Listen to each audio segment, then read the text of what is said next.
Hey everybody, this is Texas Danny. How you doing? I just want to have a kind of a let's get real quickie, okay?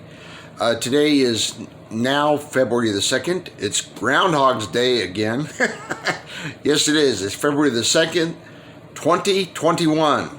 It's early Tuesday morning. It's just about not quite a quarter past 12 a.m. here in Texas, Central Standard Time. United States of America, North America, Western Hemisphere, Earth, maybe. A great big maybe. And that's why I'm getting with everybody real quick right now. I want to have a real moment with everybody. And this is for everybody who's quantum affected, Mandela affected, kind of just touching base with you right now. Going back a few years, before my jump status, official jump status date being June of 2016. Prior to that, there were all the goings on, right? All the wonderful things that had happened since I was born in the a little bit past the mid 20th century and the late 20th century, and all the wonderful things that happened there, and the early 21st century and all the wild, weird, wonderful things that happened there. But as it came upon going past 2012, the last normal year I remember, and that means it was wild ass weird, was 2010. 2010 was the last even half-assed normal year. Then 2011 started. And when 2011 started, it all started. Okay, everything went on.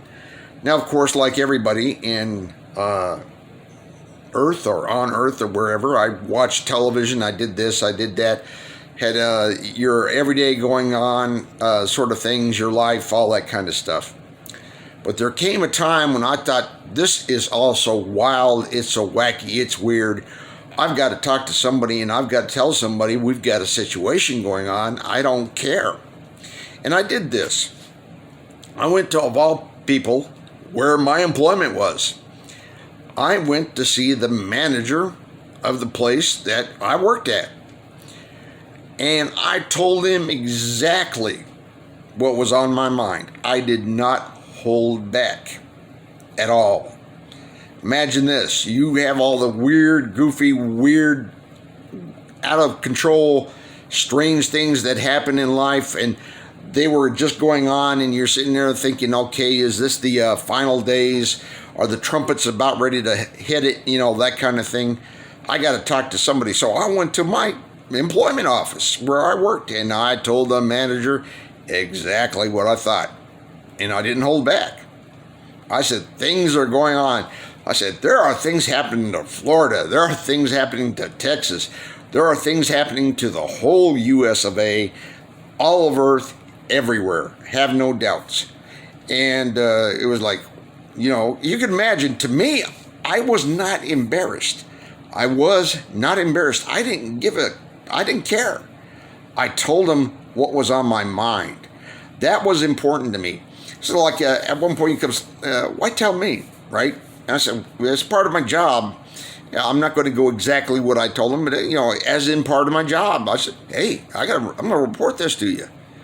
And of course, you know, you're thinking like, okay, whatever, you know, and it's understandable. And it's even understandable in relations to the way things are today, with those who are quantum affected and Mandela affected, even interacting amongst ourselves. We don't know everything, obviously. Either each of us as individuals or as a group or a collective as a whole, God knows what. As a matter of fact, only God knows what God knows, okay? And so we're all holding on to the little bits of truth we each know ourselves. We know what we know, right? And it's like once I decided, well, I'm going to go see my brother. I had one of those weird relationships with my brother. He was estranged. But I thought I'd drive out there, and he never phoned or called me, ever. Never phoned or called me. Never came over. Nothing. One time in life, and he told me he was just accidentally in the neighborhood, and he stopped by. Strange. But I went there, and I wanted to kind of touch base, and I was actually, honestly, had selfish motives. I was thinking, if this stuff gets so thick, I want to be able, he lives out in the country, I want to at least be able to say, hey, can we stay out here until the flames start going down, whatever. I didn't know what to expect. Now, when I went over there, I got lost, of all things. I had been to that place about 100 times. Now, I went at night, and I went in for what is Texas foggy weather. For real fog states, it would be light, but for Texas, it was foggy weather. But I went out there, and I got lost. I shot way past where I was supposed to be going. I was disorientated. I was confused. I was seeing new stuff. I didn't know where I was going exactly. I thought, why? Well, I said, there's going to be new stuff built. That makes sense. And I said, but my location is off. My timing's off, everything. I phoned my sister-in-law and got my bearings and went back and visited him.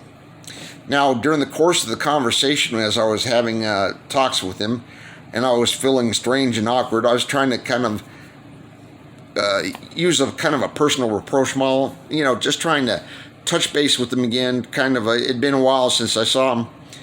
And I said something to my sister-in-law, and I forget what it was, right? And it was about everything that was going on. And she looked at me. And it was a strange look that she had on her face. And she went, "Ignorance is bliss." And it was like, I was like, what? To myself, I was like, let's rewind the tape here. What is it? Ignorance is bliss. And it was like, that was weird. I looked at my sister-in-law, for the first time in my life with, I think, anybody. And I said, she ain't real. I mean, and I meant that. I meant like, oh, she's not being real. She's not being sincere. She's not being a true person. No, I meant she wasn't real. Okay? That same time, just as she was doing that, my brother looked over from his chair and looked over at me and looked at me. And I got the same bingo about him. I looked at my sister-in-law, my brother, and I said, they're not real. I said, they are not real. And again, this isn't they're not coming from a true place. Oh, they're not sincere. They're not being real with you. Or you're just doing like everybody does with their relatives. Yeah, everybody does this kind of, my brother or my sister-in-law are fake. Like normal, understandable things. No, I looked at both of them. And I said, they ain't real. I mean, it was like somebody flipped a switch, and I saw it for the first time in my life that I was around phony people, not real people, fake people. Now, in today's parlance, they're known as NPCs. I don't know exactly. I guess you could apply whatever the N and the P and the C would be. No particular character, or a lot of other non-playing characters, or whatever. But this is to go to everybody who's quantum affected and who's Mandela affected, who's dealing with their interactions with other people. Because it's bad enough having to deal with my own inner turmoil and my own imperfection, which is rich. Believe me, I got a lot of negativity, and I got a lot of things wrong with me, and I got a lot of stupid, asinine thoughts in my head. And like everybody, I struggle with what is real, what is not real, what's real in me, what's not real in me, what am I fake about, what am I true about, what's my good points, my bad points, and my good, evil, in between, all that. But I see one thing right now. If you have a problem right now, hold on.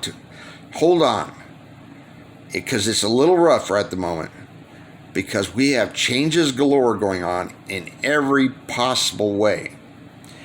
And you're not going to get the storyboard to do anything but be the storyboard. It ain't going to relate to you, okay? Other than what God only knows is there in observation and is watching. We're still kind of in a fog, as it were. But hold on. Everybody who's affected, hang in there. Things are wild, things are beyond strange, and they're beyond amazing. But we're part of it. We're in the middle of it. And we're going to make it no matter what it is. I know some people have said, well, some of us in time now have passed away, or quantum jumped, or went to another place, or who knows what. People say, well, we may ourselves be passed away, and that's very logical. It's very rational. This could be the in-between, the bardo or the purgatory, or I don't know what. And we're just where we're at. It bums me out, people, to have to live in a world where I look up at the sky at night and say, well, there's about 100,000 stars missing. How much is up there? Oh, about 40 now. Okay, that means that's just 999,990 whatever missing. Yeah, it's a different world. It's a different place. It's smaller. It's ziggy-zaggy, zag-zoogy. It's going this way, that way. Time is roiling by us, right? There's like 50,000 years taking place in a week. And that's slow. So that's what we got going on. But I want to be there for everybody. Just hold on. Just hang in. Thank you for listening tonight. Hope it didn't bum you out. Peace. Texas Danny. Bye-bye.